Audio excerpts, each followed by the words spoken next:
I just want to say this first. I fully support a trans actor playing a trans character, and I'm probably going to offend someone, but honestly, I think the reality is some trans people can't pass, and by having CIS gendered people playing trans characters, you're just taking away roles from trans actors who really wouldn't be able to have a career playing cisgendered characters.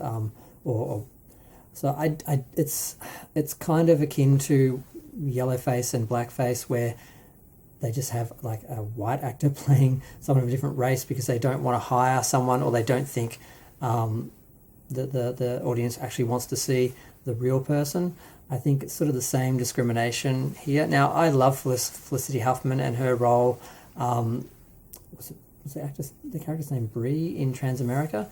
That was a great performance, but I think it would have been better if a transgender person who probably couldn't get other roles could have played that role, even if it meant they just got to be defined as that. It still probably would have been more than they would have gotten from Hollywood. So I do like the fact that they are now, so far as the non-binary, I think that can be played by anyone. But the transgender, I think it needs to be respected, just like race and sex. You wouldn't have a female playing a male generally on screen, and vice versa, because and a black person being played by a white person, or an Asian person being played by another race. We used to do that. Now we don't. We've learnt. So I'd like to think that we can progress, and I hope I'm not being offensive, but I do think that is the truth. So far as some actors like Laverne Cox, they can pass, they can get away with it. Others can't, and I think they do miss out on roles when we have cisgender characters playing trans characters. So I just want to say that first. Instead of doing a whole other video about it, I'm just going to tack this on my other video about the overall issue, and I'm going to go. Thanks. Bye. Hello, Steve White, Trekboy 89 for Steve Arts 89. Well, I am still thinking about the whole transgender casting of Star Trek Discovery. Now, the issue of should there be transgendered people on Star Trek isn't really an issue. It is part of Star Trek to have diversity, and anyone who's objecting to that clearly doesn't get Star Trek and is pretty much a transphobic a-hole. The issue for me is, how do they do it? Do they do it right? I don't trust the creators of Discovery and New Trek to actually treat the characters and the actors with any real respect, and I fully expect them to tokenize them and exploit them. I really do.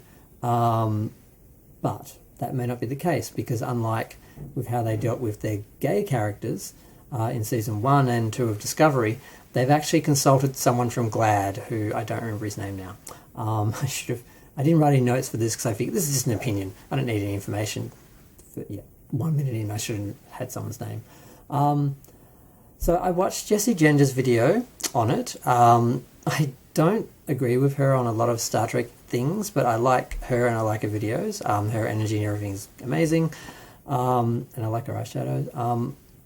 But I was really happy for her, because you could see how excited she was at the idea of getting actual literal representation, because she has said there was representation on Star Trek. There were things she could look at and relate to and point to, and help to explain to people how transgender issues are through some of these examples.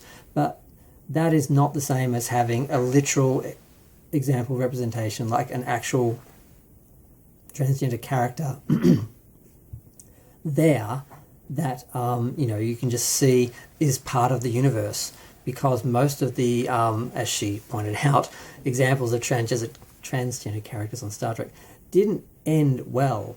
They were usually victims, and yes, it did make them sympathetic and it was better than being villains or something, but they did usually have bad ends.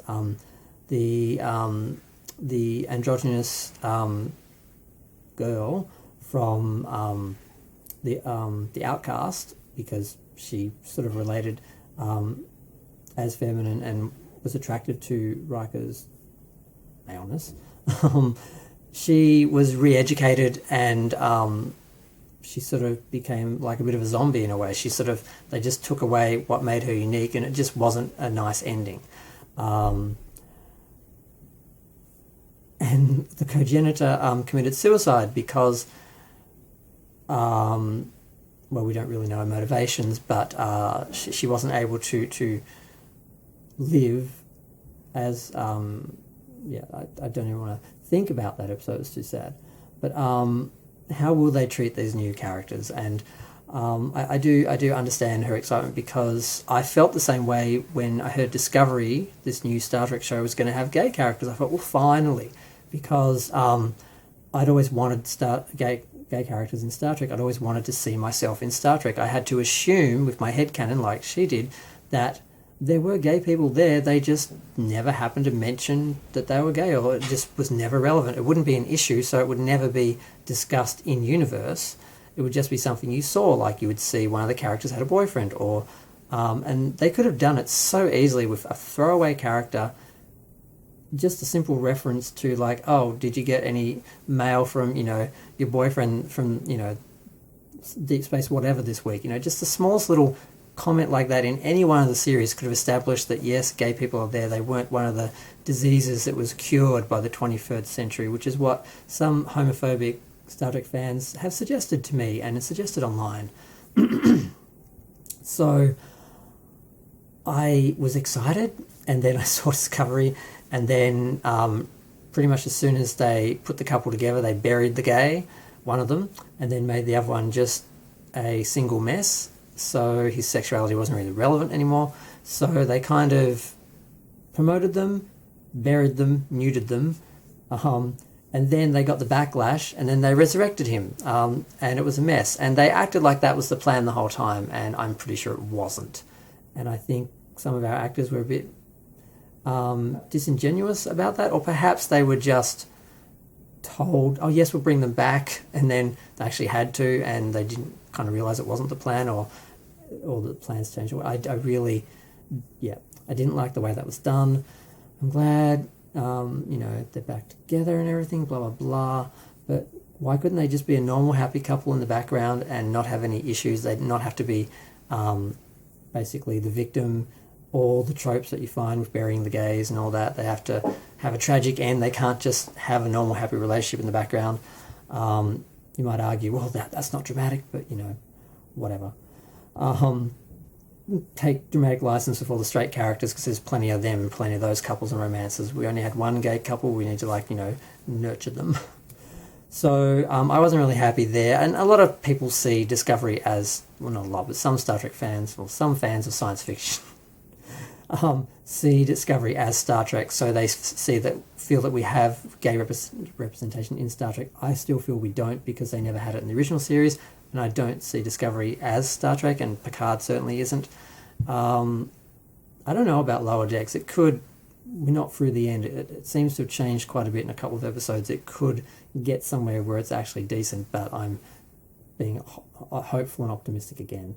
But so for me, the issue with the new characters is, will they be tokenized? Will they be just there to say, hey, I'm transgender, and then just go back off to the side and not be used? Or will their transgenderness be part of the story in a way that wouldn't be appropriate in Star Trek?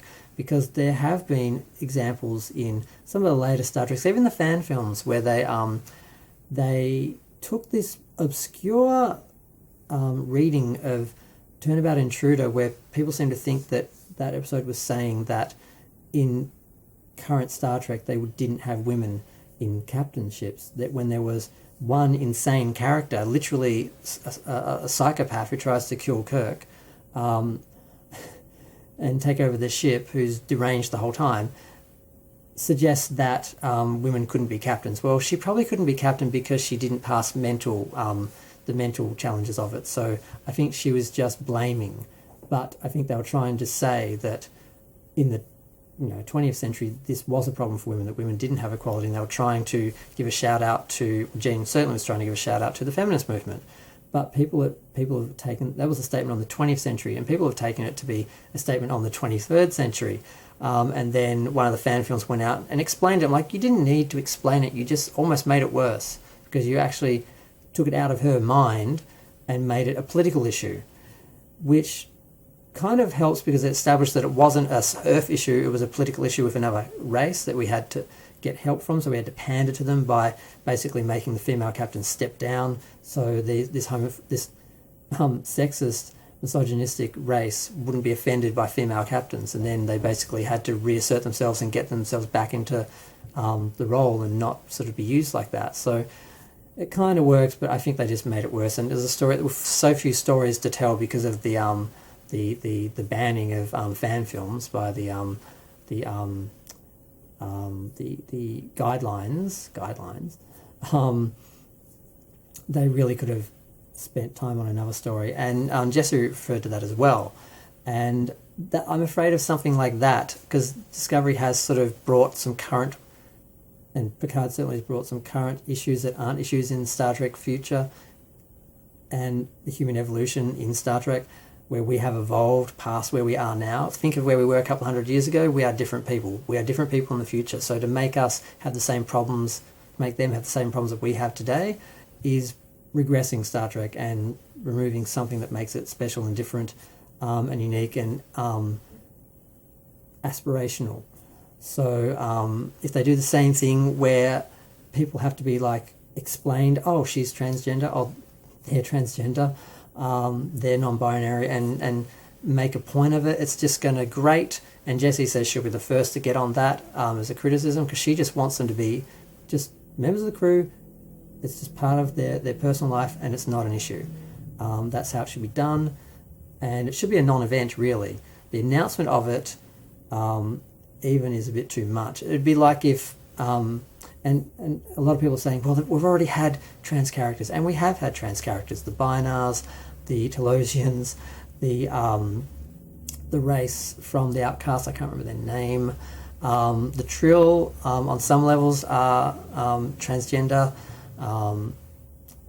and they deal with some of the issues with that there, and it's all been done before in Star Trek, but not specifically with, I was going to say not specifically with a crew member, but Dax was a crew member.